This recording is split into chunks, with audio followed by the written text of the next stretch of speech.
چاند کی گردش سے اور اس کی منازل سے حضرت انسان کو کچھ سمجھایا جا رہا ہے کہ جب تو پیدا ہوا تھا تو چاند کی طرح سارا زمانہ تیرا منہ دیکھنے آیا تھا، تو بھی اس وقت لوگوں کی توجہ کا مرکز بن گیا تھا، اور پھر منازل طے کرتا رہا، اور جوانی کی دہلیز پہ جب تم نے قدم رکھا اور تو بدر تمام ہوا، جب شباب کی بجلیاں تیری آنکھوں سے ٹپکنے لگی، تو پھر تیری نظر کا خمار بھی کئیوں کے دل لوٹتا تھا، کئیوں کی نیندیں اچاٹ کر دیتا تھا۔ جس طرح چاند جب جوبن پہ ہو تو چکور کا دل لرزتا ہے، اور سمندر میں جوار بھاٹا پیدا ہو جاتا ہے، لہریں اٹھتی ہیں، طوفان پیدا ہوتے ہیں، تو جب بندہ بھی جوانی کی دہلیز پہ ہوتا ہے تو وہ بھی طوفان اٹھاتا ہے، دلوں میں جوار بھاٹے پیدا ہوتے ہیں۔ تو وہ لمحے بھی آئے کہ تو نے دلوں کی بستیاں اور دلوں کی دنیا پر ہلچل پیدا کر کے رکھ دی۔ تیرا شباب لوگوں کی زندگیوں کے اندر گھلتا رہا، اور کتنوں کی نیندیں اچاٹ ہوتی رہیں، تیری زلف کے شکن کتنوں کا قرار لوٹ کے لے گئے۔ لیکن پھر وہ لمحہ بھی آیا، حتی آدھا کل ارجون القدیم، پھر بوڑھا ہو گیا، پھر تجھے کوئی دیکھنے بھی نہیں آتا، کوئی تجھ سے اداس بھی نہیں ہوتا، بچے بھی کترا کے گزر جاتے ہیں۔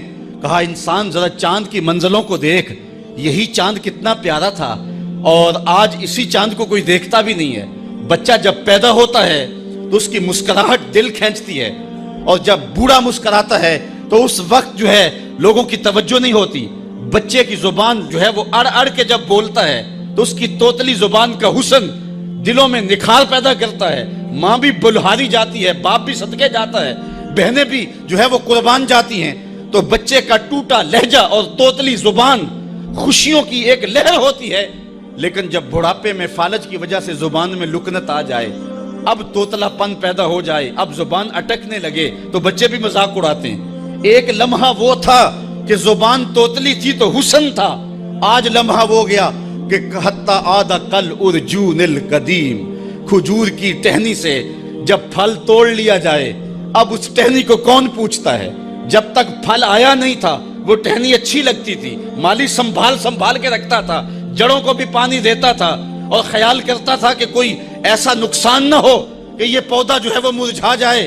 پھر جوبن پہ آیا، اور جب کھجوریں لگیں تو اس نے پھر رسیاں بھی باندھی اور کھجوروں کو سنبھالنے کے لیے سب کچھ کیا۔ پھر جس دن اس نے اس ڈال سے پھل کاٹ لیا، اب وہ کھجور اجڑ گئی، اب اس کی وہ ٹہنی بے توقیر ہو گئی۔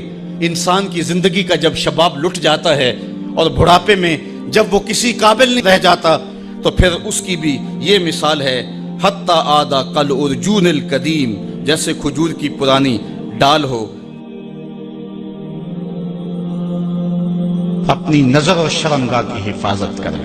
اس دور کا سب سے بڑا فتنہ یہ ہے کہ نگاہیں پاک نہیں رہی، نگاہیں غلیظ اور گندی ہو گئی، شرمگاہوں میں وہ تقدس نہیں رہا ہے۔ حضور علیہ السلام نے ارشاد فرمایا، من زنا زنیا بہی ولو بہی تانے دارے ہی، جس شخص نے زنا کیا یہ عمل اس کے گھر بھی لوٹے گا، اگرچہ اونچی اونچی دیواریں کیوں نہیں کر لیتا۔ یہ مکافات عمل ہے۔ گندم از گندم بروید جوز جو از مکافات عمل غافل مشو، گندم بو گے تو گندم کاٹو گے، جو بو گے تو جو کاٹو گے۔ نظر کو تقدس دو، نظر کو پاکیزگی دو۔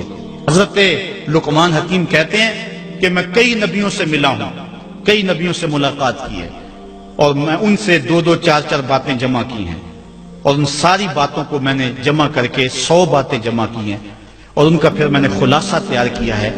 ان میں 8 باتیں الگ کی ہیں۔ ان 8 باتوں میں ایک بات یہ ہے، جب کسی کے گھر جاؤ تو نظر کو حفاظت میں رکھو۔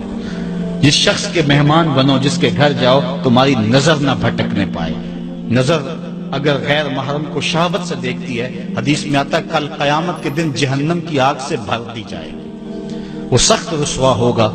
آج میڈیا کی آوارگی اور انٹرنیٹ پہ جو کچھ ہو رہا ہے، ٹیلی ویژن اور سینما جو بدتمیزی پھیلا رہے ہیں، اور موبائل پیکج جس طرح بے حیائی کو فروغ ہو رہا ہے، ہم اس کے خلاف پوری قوت کے ساتھ بند باندھیں۔ اپنی اولادوں کے ہاتھوں سے ناول چھین لو، ان کے ہاتھوں سے جو ہے وہ فلمیں چھین لو، ان کی خلوتوں پہ نظر رکھو اور ان کی حفاظت کرو۔ جس شخص کی نظر پاک نہیں ہے اس کے من میں طہارت نہیں آ سکتی ہے، دل پاک نہیں ہے اس کو جو ہے وہ باطن کا نور نصیب نہیں ہو سکتا۔ وائے قوم کشتائے تدبیر غیر، کارے او تخریب خود تعمیر غیر، از حیا بیگانہ پیرانے کہن،